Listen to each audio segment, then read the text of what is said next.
मजमूई हैसियत से अख्तरुल ईमान की शायरी अहद जदीद की अदबी सरमाए में एक अहम इजाफा है। असलूब बयान के अनोखेपन, एहसास की नदूरत, शगुफ्तगी, फ़िक्र अंगेज़ी, इमाई अंदाज और लफ्ज़ियात के नादिर ज़ख़ीरे की वजह से अख्तरुल ईमान को हमारे दौर के अच्छे शायरों की सफ़ में जगह दी जाएगी। बिस्मिल्लाहिर्रहमानिर्रहीम। अस्सलामु अलैकुम वरहमतुल्लाहि वबरकातुहू। दोस्तों, खुश रहें और अपना ख्याल रखें। आपका हमारे चैनल फर्स्ट लर्निंग पर खैर मकदम है, इस्तकबाल है। आज हम लोग पढ़ेंगे अख्तरुल ईमान की नज़म निगारी के हवाले से। अख्तरुल ईमान की विलादत 1915 ईस्वी में नजीब आबाद ज़िला बिजनौर में हुई। इनके वालिदैन की माली हालत बहुत सकीम थी। कमसिनी में ही इन्हें गुज़र औकात के लिए दिल्ली आना पड़ा।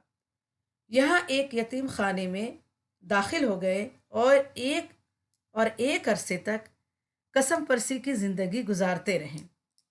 तो आइए देखते हैं अख्तरुल ईमान की नज़म निगारी के हवाले से। तरक्की पसंद तहरीक ने उर्दू शायरी को फ़िक्र ख्याल से मालामाल करने के बावजूद अच्छे शायर नस्बतन कम पैदा किए। तरक्की पसंद तहरीक ने उर्दू शायरी को क्या फ़िक्र ख्याल दिया, सोचने का अंदाज दिया, और इसके बावजूद क्या है बहुत कम अच्छे शायर पैदा हुए। जज्बा और फ़िक्र की बाहिमी आमेजिश में अदम तवाज़ुन और फ़िक्र व फ़न में हम आहंगी ना होने की वजह से ज़्यादातर तख्लीक़ात पाया एतबार को ना पहुँच सकी।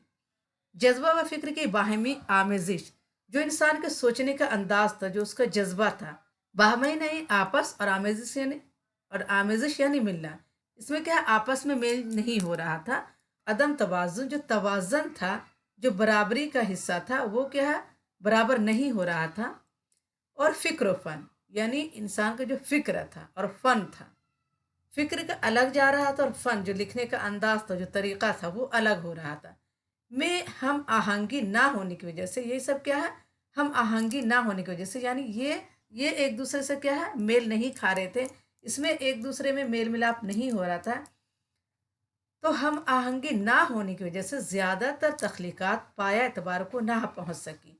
यानी ज़्यादातर जो तख्लीक़ात की गई, यानी तख्लीक की गई, जो लिखी गई, तख्लीक की जमा तख्लीक़ात, जो लिखी गई, वो क्या है पाया एतबार को ना पहुँच सकी, यानी बुलंदी पर नहीं पहुँच सकी, या अपने फ़न के एतबार को नहीं पहुँच सकी।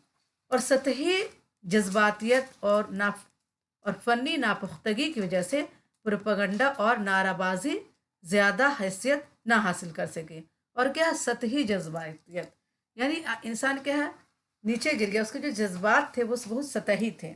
और फ़नी नापुख्तगी यानी जो फ़न था, जो लिखने का अंदाज था, जो तरीक़ा था, जो उसकी शक्ल था, उसमें क्या है नापुख्तगी थी, यानी पक्का नहीं था, पुख्तगी नहीं थी उसमें। इसी के वजह से प्रोपगंडा और नाराबाजी से ज़्यादा हैसियत ना हासिल कर सकी। ये सब जो नज़में थी या गज़ल थी, ये क्या है एक प्रोपगंडा बन गया, एक नाराबाजी बन गया, और इसकी हैसियत इससे ज़्यादा नहीं रह सकी। ताहम जिन शोरा ने फ़िक्र नज़रिया को अपनी शख्सियत का जुज़ बनाया और तमाम शेरी रिवातों को मलहूज़ रखते हुए अपने फ़िक्र और तजुर्बा को शेरी पीकर में ढाला, तो इनकी तख्लीक़ात जमालियाती शान का ऐसा नमूना बन गई जिन्हें तनक़ीद के सख्त से सख्त म्यार पर परखने के बावजूद कामयाब करार दिया जा सकता है। लेकिन शायर की जमा शोरा, जिन शायर ने फ़िक्र नज़रिया को अपनी शख्सियत का जुज़ बनाया, यानी वो जो सोचते थे अपने अच्छे नज़रिए को क्या है अपनी शख्सियत का जुज़ यानी हिस्सा बनाया, और तमाम शेरी रिवायतों को मलहूज़ रखा, यानी जो शेरी रिवायत थी, जो लिखने का तरीक़ा था शेर, उसका लिहाज रखा, मलहूज़ यानी उसका लिहाज रखा, और अपने फ़िक्र तजुर्बा को और अपने जो इसके फ़िक्र थे, जो उनका तजुर्बा था, उसको शेरी पिकर में ढाला। तो इनकी तख्लीक़ात, जो इनकी तख्लीक थी, जो इन्होंने लिखा था, जमालियाती शान का ऐसा नमूना बन गई, यानी इनकी तख्लीक़ात क्या है खूबसूरत बन गई, बहुत खूबसूरती इसमें आ गया, और इसकी शान का ऐसा नमूना बन गए जिन्हें तनक़ीद के सख्त से सख्त म्यार पर परखने के बावजूद कामयाब करार दिया जा सकता, जिसे क्या है तनक़ीद के म्यार पर परखने के बावजूद भी इसे क्या है कामयाब करार दिया गया। अख्तरुल ईमान का शुमार भी ऐसे ही शुरा में होता है, और अख्तरुल ईमान जो शायर हैं, इनका शुमार भी ऐसे ही शोरा में होता है। इनकी कामयाबी का राज भी यही है, वो फ़िक्र को जज्बा में ढालने और फ़िक्र व फ़न दोनों को सही तौर पर बरतने का मंत्र जानते हैं। और इनकी कामयाबी का राज ये है कि वो फ़िक्र को जज्बा में ढालने और फ़िक्र व फ़न दोनों को, यानी उनका जो फ़िक्र है, जो उनको सोचने का अंदाज है, जो वो सोचते हैं उसको क्या है, फ़न को, फ़िक्र और फ़न को दोनों को सही तरह से बरतते हैं और उसको बरतने का क्या है, मंत्र जानते हैं, जादू जानते हैं, उन्हें तरीक़ा आता है उसको बरतने का, उसे लिखने का। फिराक गोरखपुरी इनकी शायरी पर तबसरा करते हुए लिखते हैं, नए शायरों में सबसे घायल आवाज़ अख्तरुल ईमान की है। इसमें जो चटैलापन, तलखी और जो दहक और तेज़ धार है, वो खुद बता देगी कि आज हिंदुस्तान के हसास नौजवानों की ज़िंदगी का अलमिया क्या है। नए शायरों में सबसे घायल आवाज़, यानी बहुत क्या है, चोट खाया हुआ, बहुत ज़ख्मी आवाज़ किसका है, अख्तरुल ईमान की आवाज़ है। इसमें जो चटैलापन है, चटैलापन कहते हैं बिल्कुल चटेल मैदान जिसे कहते हैं, जिस मैदान में कुछ नहीं है, बिल्कुल ज़मीन खाली पड़ी है और उसमें हरियाली नहीं है, तो चटेलापन, तलखी, जो मिजाज में इंसान के तलखी आ जाता है, और जो दहक और तेज़ धार है, वो खुद बता देगी कि आज हिंदुस्तान के हसास नौजवानों की ज़िंदगी का अलमिया क्या है, यानी ज़िंदगी का उसके दर्दनाक वाक़या क्या है। अलमिया यानी दर्दनाक वाक़या। अख्तरुल इमान की इब्तदाई नज़मों पे रूमानी शायरी के असरात नुमायाँ हैं। इस रूमानी रंग व आहंग की वजह से इनकी इस दौर की नज़मों में एक तरह की कनूतियत और ग्रेस पाई का एहसास होता है। जो इनकी इब्तदाई नज़में थी उसमें क्या है, रूमानी शायर के असरात नुमाया होते हैं, यानी उसके असर नज़र आते हैं। रूमानी रंग व आहंग की वजह से इनकी इस दौर की नज़मों में क्या है, एक तरह की कनूतियत, कनूतियत कहते हैं नाउमीदी, नाउमीदी पाई जाती है। नींद से पहले नक्शपा, दूर की आवाज़, लग़ज़िश, तन्हाई वगैरह में ये रंग काफ़ी नुमाया है। लेकिन अख्तर को जल्द ही ये एहसास हो गया कि दुनिया में मोहब्बत के सिवा और भी गम है, और अख्तरुल ईमान को इस बात का एहसास हो गया कि दुनिया में जो मोहब्बत के सिवा और भी बहुत सारे गम हैं और अपनी ज़ात से बाहर भी एक दुनिया है।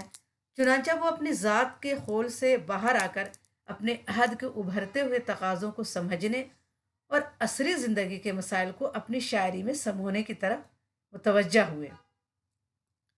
और उन्होंने क्या किया, अपनी ज़िंदगी से निकल कर बाहर की दुनिया को उन्होंने देखा और अपनी जो ज़ात के खोल से, इंसान अपने आप में कभी अपनी ज़ात के खोल में ही बंद हो जाता है, लेकिन उन्होंने अपनी ज़ात के खोल से बाहर आए, अपने आप को बाहर निकाला और उस अहद, यानी वो जो ज़माना था, उसको जो उभरते हुए तकाज़े थे, उस दौर का क्या तकाज़ा था, उस दौर में क्या हो रहा था, उन्होंने उसको समझा और असरी ज़िंदगी के मसाइल को अपनी शायरी में समोने की तरफ मुतवज्जा हुए। उस हालात को उन्होंने, और उस वक्त के जो हालात गुजर रहे थे, उसे क्या अपनी शायरी में समोने की कोशिश की है।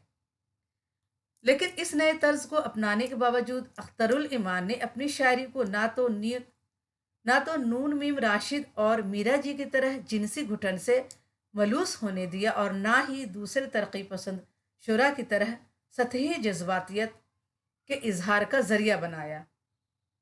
वो माजी के अदबी वर्षा से अपना रिश्ता नहीं तोड़ते, लेकिन माजी की साहला रिवायत से इस्तफादा करते हुए माजी के गैर सेहतमंद नज़रियात व अनासर को नज़रअंदाज करना नहीं भूलते। वो क्या है, जो माजी का विरसा है, जो उन्हें विरासत में मिला है, उससे क्या है, वो अपना रिश्ता नहीं तोड़ते हैं। जो माजी की जो नज़में हैं, गज़लें हैं, जो तरीक़ा है लिखने का, उससे वो अपना रिश्ता नहीं तोड़ना चाहते हैं। और माजी के क्या है, सालह रिवायत, जो सही रिवायत है, जो अच्छी रिवायत है, उससे इस्तफ़ादा हासिल करते हैं, यानी उससे फ़ायदा हासिल, इस्तफ़ादा यानी उससे फ़ायदा हासिल करते हैं। और माजी के गैर सेहतमंद नज़रियात व अनासर को नज़रअंदाज करना नहीं भूलते। माजी यानी गुजरे हुए वक्त में जो गैर सेहतमंद नज़रियात थे, जो नज़रियात पसंद नहीं किए जाते थे, वैसे अनासिर को, वैसी चीज़ों को उन्होंने क्या नज़रअंदाज किया है और उससे नज़रअंदाज करना उन्होंने नहीं भूला है। वो अपने ख़यालात के शेरी इजहार को वक़ी बनाने की गर्ज से तारीख़ी, समाजी और जज्बाती हर पहलू को पेश नज़र रखते हैं। वो क्या है, शेरी इजहार को वक़ी बनाने, वक़ी यानी वक़्त रखने वाला, इज़्ज़त रखने वाला। तो वो अपने शेरी को क्या है, शेरी इजहार को क्या है, वक़ी बनाने की गर्ज से تاریخی، سماجی اور جذباتی ہر پہلو کو پیش نظر رکھتے ہیں۔ جب وہ شاعری کرتے ہیں تو اپنی شاعری کو کیا ہے، عزت و احترام والا بنانے کے لیے، جس میں کیا ہے اسے وقت رکھنے والا ہو، عزت رکھنے والی شاعری ہو، گرا پڑا اور گھسی پٹی شاعری وہ نہیں لکھتے تھے۔ تو اس کے لیے کیا کرتے تھے، وہ تاریخی، سماجی اور جذباتی ہر پہلو کو وہ پیش نظر رکھتے تھے۔ وہ سطحی موضوعات سے احتراز کرتے ہوئے زندگی کی تہوں میں اترتے ہیں اور زندگی کے حقائق کا تجربہ کرتے ہیں۔ وہ کیا ہے، سطحی موضوعات کو، جو سطحی موضوع ہے اسے کیا ہے احتراز کرتے ہیں، یعنی اس سے کیا ہے اسے گریز کرتے ہیں، اور زندگی کی تہوں میں اترتے ہیں، یعنی زندگی کی جو باتیں ہیں زندگی کی تہوں میں اترتے ہیں۔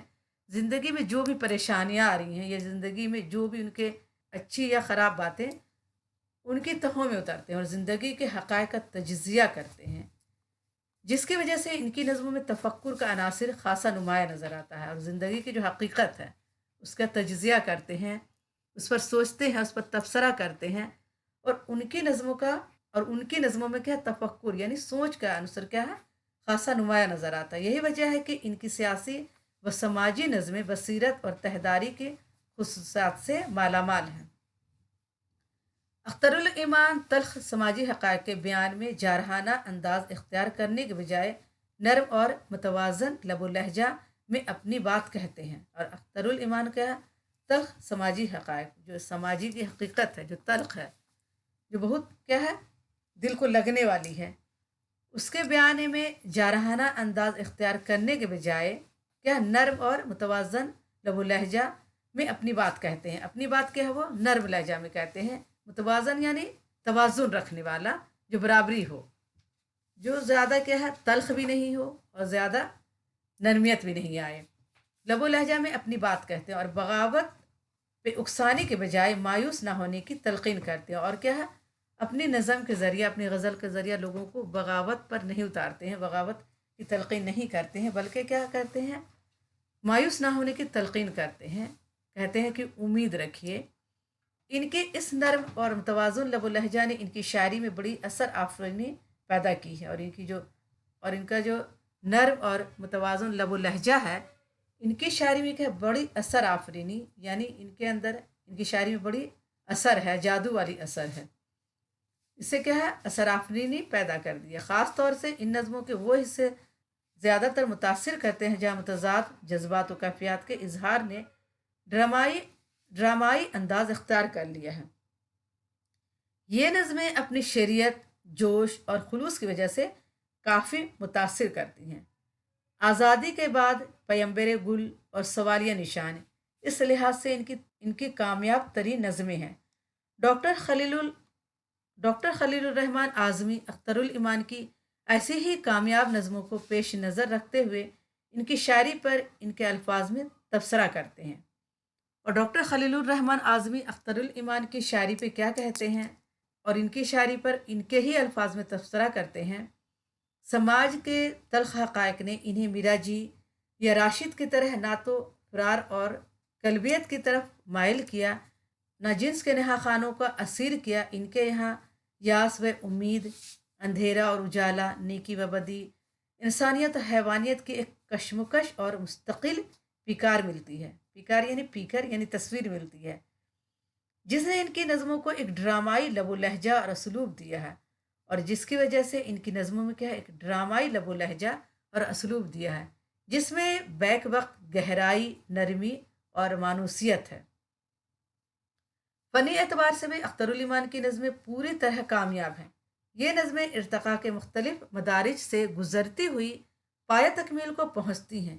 ابتدا، مرکزی خیال اور خاتمہ کے موضوعات کے مطابق لب و لہجہ میں اتار چڑھاؤ نظر آتا ہے۔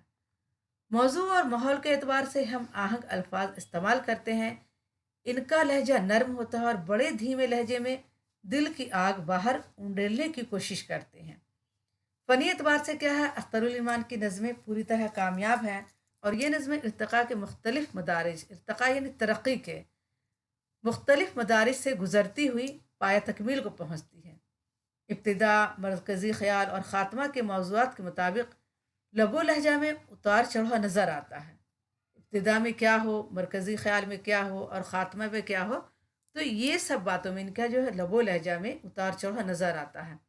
और मौजू और माहौल के एतबार से हम आहंग अल्फाज इस्तेमाल करते हैं, यानी जो अल्फाज वहाँ पे फिट बैठते हों, जो उससे मिलते जुलते अल्फाज हों, वैसे ही अल्फाज का वो इस्तेमाल करते हैं। और इनका जो लहजा होता है वो नरम होता है और बड़े धीमे धीमे लहजे में अपने दिल की बात बाहर उंडेल देते हैं या कह देते हैं।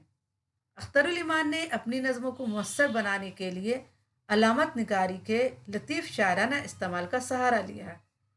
और अख्तरुल ईमान ने अपनी नज़मों को मुयस्सर बनाने के लिए यानी असरदार बनाने के लिए, यानी कोई भी इंसान पढ़े तो उसके दिल पर असर हो जाए, तो मुयस्सर बनाने के लिए क्या, अलामत निगारी के लतीफ़ शायराना इस्तेमाल का सहारा लिया, तशबी इस्तारा का सहारा लिए बगैर अल्फाज के ज़रिए नुमाइंदा तस्वीरें और बोलते हुए लतीफ़ व बलीग मंजर पेश किए हैं। अल्फाज व तराकीब और तशबीहात व इस्तारात के इस्तेमाल में नदूरत व शगुफ्तगी का ख़ास ख्याल रखा है।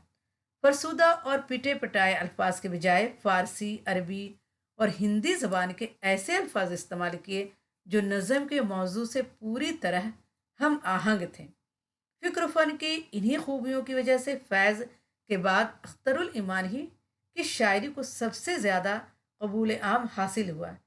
इनके सर पर अदबी इज़्ज़त का साया ताज आम कारी ही नहीं बल्कि बुलंद नज़र नक़ादों ने भी रखा है।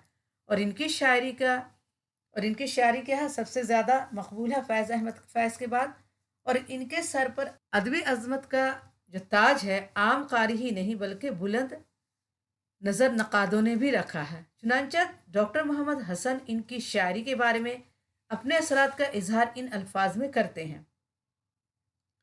दोस्तों, इस मौजू पर आगे बढ़ने से पहले मैं आपसे गुजारिश करूंगी कि आपने अगर हमारे चैनल को अभी तक सब्सक्राइब नहीं किया है तो प्लीज़ सब्सक्राइब करें, लाइक करें और अपने दोस्तों को ये वीडियो ज़्यादा से ज़्यादा शेयर करें। और आपसे गुजारिश है कि आप हमारे चैनल से जुड़ें और हमारे चैनल को ज्वाइन बटन लें। ज्वाइन बटन लेने से आपको ये फ़ायदा होगा कि मैं आपको अपने टेलीग्राम का लिंक दूंगी और टेलीग्राम के ज़रिए आप जो भी नोट्स का पीडीएफ चाहेंगे उस नोट्स का आपको पीडीएफ मिलेगा। तो आज ही हमारे चैनल से जुड़ें। मजमूई हैसियत से अख्तरुल ईमान की शायरी अहद जदीद के अदबी सरमाए में एक अहम इजाफा है। मजमूई हैसियत से क्या है, अख्तरुल ईमान की शायरी अहद जदीद यानी जो जदीद दौर गुजर रहा है इसके अदबी सरमाए में एक अहम इजाफा है। असलूब बयान के अनोखेपन, एहसास की नदूरत, शगुफ्तगी, फ़िक्र अंगेज़ी इमाई अंदाज और लफ्ज़ियात के नादिर ज़ख़ीरे की वजह से अख्तरुल ईमान को हमारे दौर के अच्छे शायरों की सफ़ में जगह दी जाएगी। तो दोस्तों, आज के लिए इतना ही काफ़ी है। इंशाल्लाह अगली वीडियो में फिर मुलाकात करूँगी। अगर आपको वीडियो अच्छी लगे तो आप हमें कमेंट ज़रूर करें और अगर किसी भी टॉपिक पर आपको वीडियो चाहिए तो ज़रूर कमेंट करें। अल्लाह हाफ़िज़।